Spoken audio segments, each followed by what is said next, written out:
Kembali lagi di halftime break bersama gue Dave Revli. Ya, seperti yang kita tahu, Piala Eropa sudah mencapai puncaknya di ajang turnamen kali ini, yaitu sudah mencapai final dan eh seperti yang kita tahu juga di final hanya bisa untuk ada di posisi final hanya bisa untuk dua tim saja, dan itu ada Spanyol melawan Inggris gitu. Dan gua akan ngebahas di sini seperti di episode sebelumnya, yaitu bertiga juga. Ada partner gua seperti biasa, ada Bang DJ. Halo Dev. Halo, gimana Bang? Ya gitu deh. Kalau gua aman Ya. aman. Gitu. Nah, yang satu lagi nih. Nah, Beliau dari pertama sudah ngotot harus apa namanya? Belanda. Menyuarakan Belanda agar bisa melaju sejauh mungkin, tetapi perjalanan Belanda kandas di semifinal tadi malam bersama Inggris, yaitu ada Mas ADP. Selamat siang. That's football sometimes. Ya, Ya. betul. Yang penting masih ada Spanyol. Woi. Nah. Ya. Gue mau langsung ke Mas ADP nih. Melihat pertandingan tadi malam Belanda melawan Inggris gitu, sempat ada menyisikan banyak tisu nggak? Karena sedih gitu Belanda nggak lolos. Ya, rasionalitas ya. Buka kartu aja. Enggak, itu tempat sampah banyak. Ya harus ada sisi rasionalitas ya dalam sepak bola ya. Selain kita ada subjektivitas ya. Betul. Ya, dan menurut saya memang itu ada konklusi dari presenter ya. It's a really good football match. Ya. Di akhir babak pertama. Iya. Dan memang Inggris seperti bangkit dari kubur kalau menurut saya. Iya. Jadi ketika Ngeri ya. di perempat final kita lihat Bang DJ dan Yes. Dev ya. Iya. Di akhir babak pertama tidak ada attempt on target dari Inggris. Oh iya. Ketika perempat final melawan Swiss. Betul. Dan Swiss juga kebetulan 0. Jadi attempt on target dua-dua tim sama-sama 0. Jadi ketika kemudian bisa mengimbangi Belanda dan bahkan mengalahkan Belanda, terutama setelah tersengat ya oleh golnya Xavi Simons. Menurut saya ya memang dan ketika dia berhasil menikam dalam tanda kutip Belanda di menit-menit akhir jelang 90 menit. Ya memang itu keberhasilan Inggris dan kita layak kasih applause ya untuk Three Lions ya. Artinya tim tiga singa benar-benar punya cakar gitu. Nah, itu seharusnya yang ditampilkan oleh tim asuhan Gareth Southgate sejak awal turnamen ya. Tapi mungkin itu cara tim Southgate bermain efektif ya. Jadi ya menghibur fansnya di babak-babak signifikan. Nah, dan semifinal rasanya menunjukkan betapa memang Three Lions ya seperti itulah. Three Lions yang seharusnya, karena semua pemain itu hidup ya. Yeah. Kobbie Mainoo, kemudian Jude Bellingham, Phil Foden, itu juga pergerakannya di kotak penalti itu sebetulnya hampir saja menciptakan gol juga. Hanya memang penyelamatan oleh Denzel Dumfries ya membuat skornya masih bertahan 1-1. Kalau enggak itu sudah 2-1 di sebelum turun minum ya, sebelum turun minum. Jadi menurut saya semua pemain Inggris hidup dan justru Belanda setelah unggul itu sulit untuk mengendalikan permainan. Jadi ball possession itu sangat dominan di Inggris dan memang teori sepak bola semakin banyak Anda menguasai bola, semakin besar peluang untuk memenangi pertandingan dan itu terbukti. Dengan ball possession sekitar 60%, itu Inggris akhirnya lolos ke final. Jadi 2 kali final di 2 perhelatan Euro terakhir menurut saya sebuah pencapaian yang layak dibanggakan. Nah, tinggal pertanyaan berikutnya apakah mereka akan berhasil menundukkan Spanyol di laga puncak. Ya, itu juga nanti bakal dibahas juga. Tapi sekarang mau geser ke Bang DJ. Ini tadi sebelum kamera on nih Bang DJ sangat berapi-api gitu ke sini, pengen mengeluarkan sesuatu apa gitu. Sampai salah lantai. Sampai tadi ini kan lantai 4, dia dari lantai 5 turunnya ke lantai 3 dulu baru ke sini. Ada apa sih Bang DJ nih? Lihat. Ya.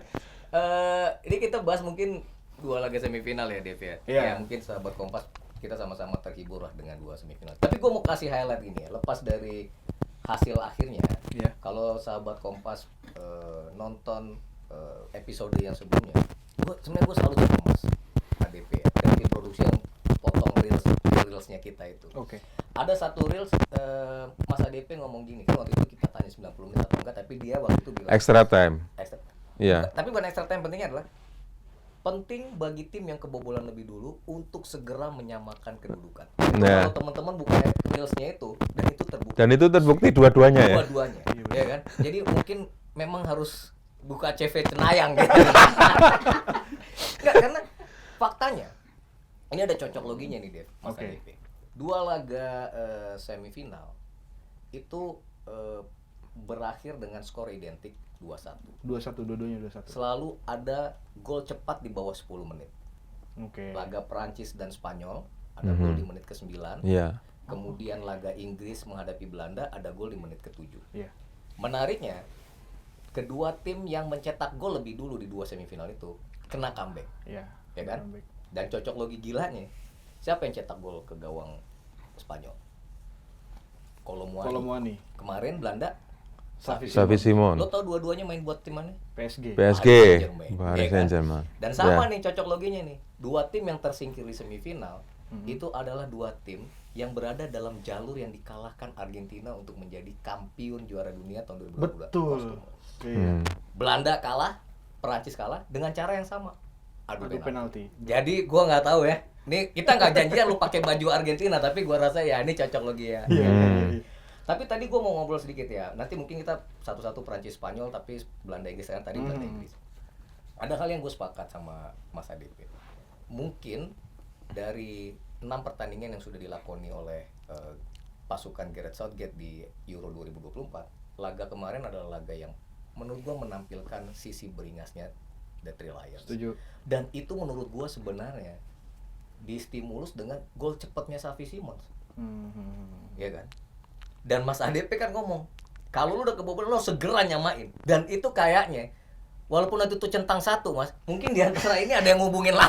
Ada yang akhirnya, ya. Ada hubungan. Karena sebenarnya pemain yang diturunkan oleh Gareth Southgate sekali lagi starternya Itu sama. aja. Iya. Iya kan? Tapi begitu kebobolan, dia bisa melakukan serangan-serangan yang lebih cepat. Belanda seperti jadi panik mainnya, ya kan? Sehingga terjadi penalti yang dieksekusi sempurna oleh Harry Kane. Jadi Inggris menampilkan sisi yang lain gitu dalam laga semifinal yang kemarin menghadapi Belanda.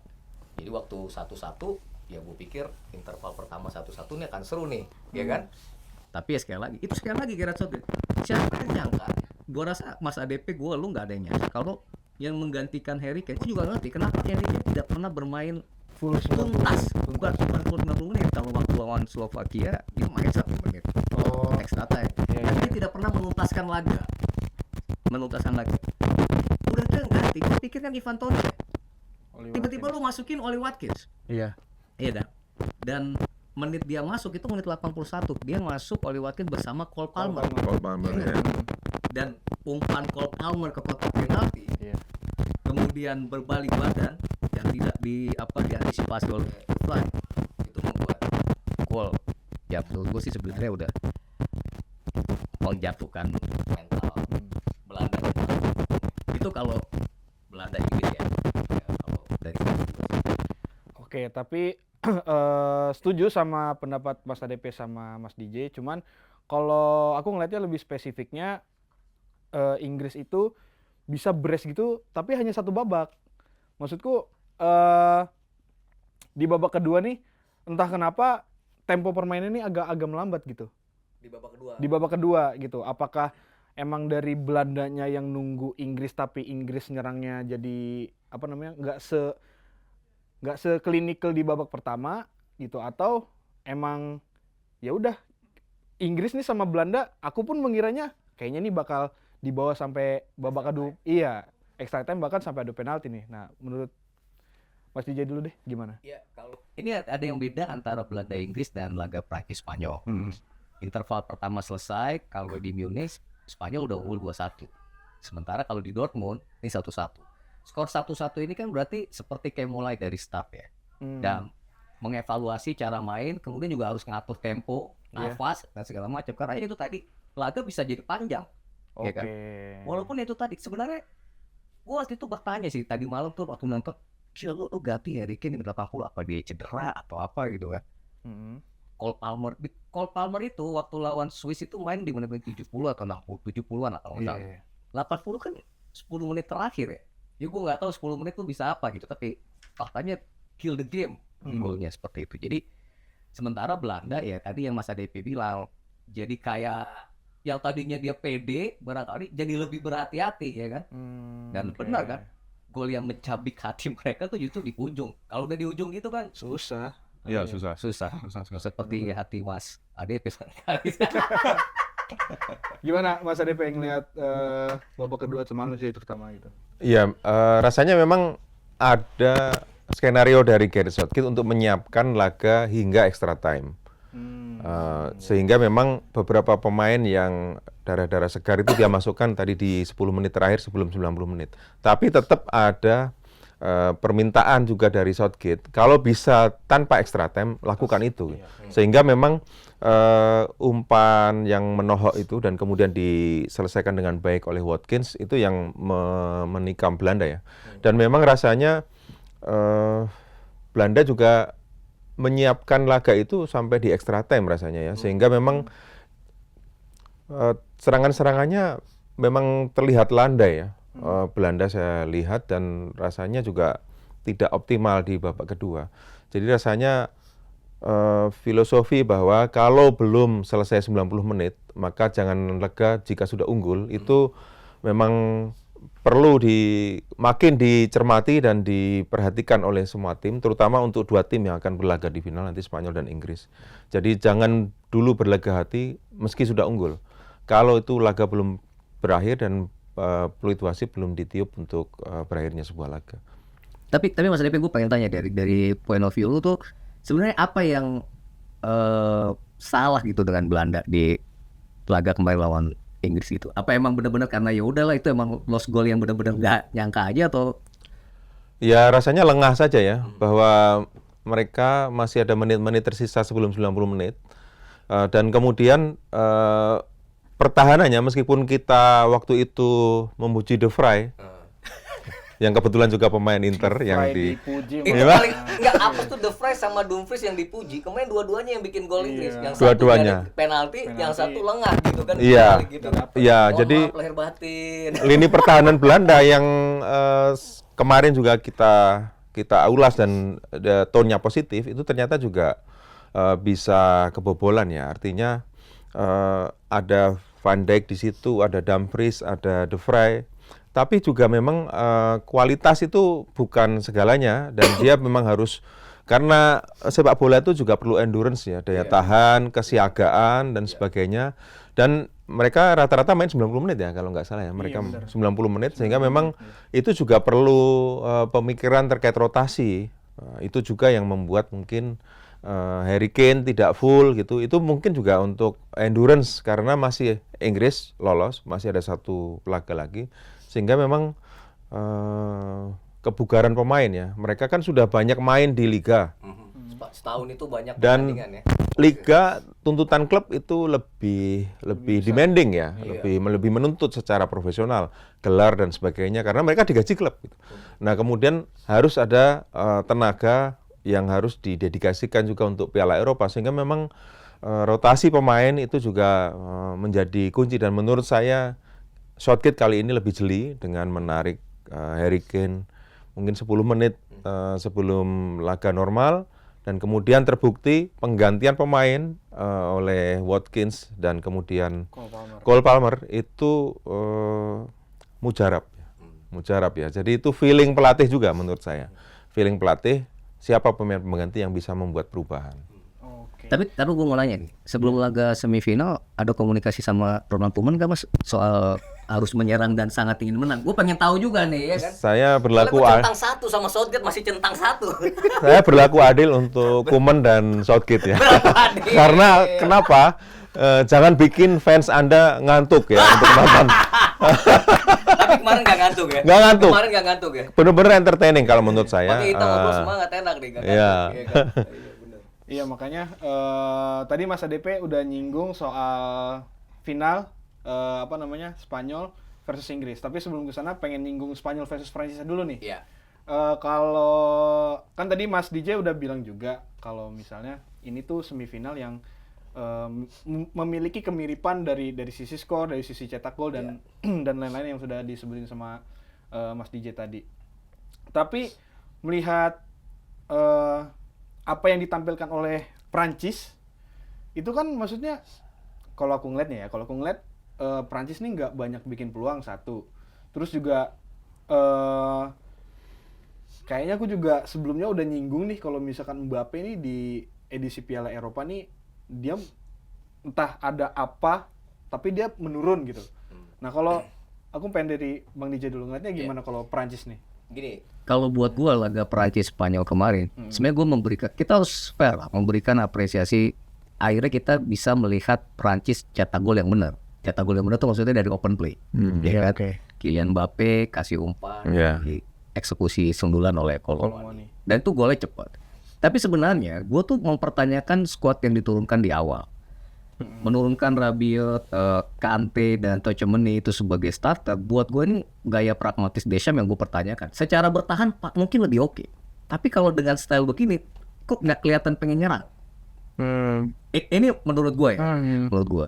Dan ketika mereka cetak gol lebih dulu, lantas dengan cepat gol Lamine Yamal ya yang membuat dia rekor tersendiri, itu menjadikan laga rame dan terbukti Dani Olmo akhirnya bisa cetak gol sebelum babak pertama kelar. Jadi maksudnya berapa menit setelah gol Yamal kan dia nggak tahu dia babak pertama selesai 2-1. Jadi permainan yang ditunjukkan tuh agak pragmatis sih sebenarnya yang diinikan oleh Prancis di Spanyol. Dan gue nggak nyangka juga pemain veteran kayak Jesus Navas di Spanyol, which is dia tuh sebenarnya kapten utama ya. Cuma harusnya dia kapten utama, tapi biasa jadi Morata yang jadi kapten. Dia tampil fight banget dan mengejar Mbappe luar biasa. Iya kan? Umurnya jauh Pak, iya kan? 28 tahun itu. Iya. Jesus Navasnya. Udah berapa tahun? 38 ya? 28. 38 Mas. 38 atau 28? Udah 30-an Mas, 30-an plus. 30-an ya. 30-an. Nah, dia masih dari postur ya nggak tinggi, tapi dia bisa ini kan dia ngisi posisi Carvajal. Iya kan? aku juga sempat kaget tuh ternyata bisa ngikutin juga ini si Jesus Navas gitu. Dan menghadapi lini tengah yang diisi Rodri dan Fabian Ruiz ya itu jadi PR sendiri. Iya, ya kelihatan kan? kewalahan mereka ngadepin Kante sama Rabiot tuh kemarin. Tapi menurut gua ketika skor 1-0, 1-1 dan cepat jadi 2-1, nah itu sebenarnya membuat game harusnya lebih rame seperti itu. Tapi sekali lagi barangkali Prancis tidak seberuntung Inggris yang dapat momen luar biasa. Jadi kan Prancis Inggris kan kita sepakat mainnya kan agak di turnamen ini tidak sesuai ekspektasi lah gitu kan. Tapi Prancis ya mereka akhirnya gagal mengulang memori di Munich 2006 untuk menang semifinal untuk menuju ke final. Kalau gue sih itu dari laga Prancis sama Spanyol. Terus kalau gue lihat juga kan Prancis kayaknya menampilkan permainan yang berbeda nih dari permainan mereka yang sebelumnya gitu. Kalau aku balik lagi aku ngelihatnya Prancis nih lebih oke lah, slightly lebih oke permainannya. Kalau Mas ADP ngeliatnya gimana? Setuju nggak sama apa yang ditampilkan Prancis di semifinal kemarin? Cukup mengagetkan untuk gol pertamanya Muani memang. Dan itu tadi sudah disinggung Om DJ, itu gol yang benar lewat open play. Iya, itu cara nyetak gol yang benar ya begitu. Itu gitu. should be done by French team ya. Gitu. Hanya memang kalau menurut saya secara dilihat agak makro, yang harus disuntikkan oleh Deschamps ke Prancis itu adalah motivasi. Karena mereka sudah banyak mencapai pencapaian-pencapaian, prestasi-prestasi kan, juara dunia 2018, lalu finalis Piala Dunia 2022 gitu. Dengan pemain yang relatif mirip, pelatihnya juga sama. Jadi pelatih sudah mengenal pemain mengenal pelatih. Itu sebetulnya sudah modal penting gitu. Timnya udah jadi, udah kebentuk gitu. Dapat teknik, strategi sudah dapat lah. Hanya motivasi. Ya, jadi bagaimana Deschamps menyuntikkan motivasi lagi? Anda belum berakhir, capai prestasi lagi. Nah, itu mungkin yang membuat tim kurang determinasi ya. Nah, akhirnya memang ketemu dengan Spanyol, wajah-wajah baru yang belum menciptakan prestasi signifikan. Sehingga motivasinya benar-benar dalam gitu. untuk membuat prestasi-prestasi baru, pencapaian-pencapaian baru, dan itu dibuktikan oleh Yamal, golnya sangat banget ya. fenomenal, sensasional, dan kemudian Dani Olmo. Jadi menurut saya problem motivasi yang membuat Spanyol dan Prancis berbeda. Gitu. Oke. Tapi sudah.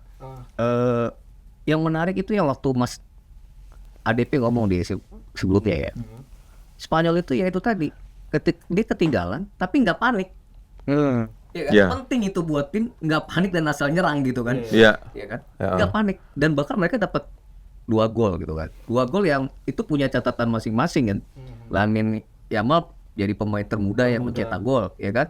Dani Olmo, lu sadar gak bahwa dalam 3 laga Terakhir. babak gugur dia selalu nyetak gol ke gawang Georgia, ke Jerman. Waktu Jerman malah assist sama Malah assist ya, 1 assist ya. Nah, kemarin Ya. Olmo yang gagal mengeksekusi penalti di semifinal 3 tahun lalu waktu Piala Eropa 2020. Iya. Luar biasa. Dan disebut-sebut Dani Olmo. Dani Olmo, ya. Dan itu sosok-sosok yang senior itu menentukan hal itu sih menurut saya. Jadi ada Morata, itu yang membuat salah satunya ketinggalan tapi nggak tegang gitu. Masih tetap sesuai dengan skema permainan, hanya mencari celah-celah sehingga bisa menembus pertahanan lawan. Jadi menurut saya itu juga krusial. Oke, menarik sih tadi melihat Bang DJ tadi udah sempat bilang kalau Spanyol ini udah ketinggalan tapi nggak panik gitu. Tapi gue pribadi pengen bahas Spanyol lebih lanjut tapi nggak di sini. Nanti di episode selanjutnya sekalian kita bahas final melawan Inggris. Oke. Kalau gitu Tapi Belanda gimana? Masih terwakili oleh sepatunya. Ya. Tiketnya nanti tolong akomodasi ya, pemain-pemain Belanda jangan sampai lupa di bandara gitu ya. Nah, tolong. See you soon Belanda. bye.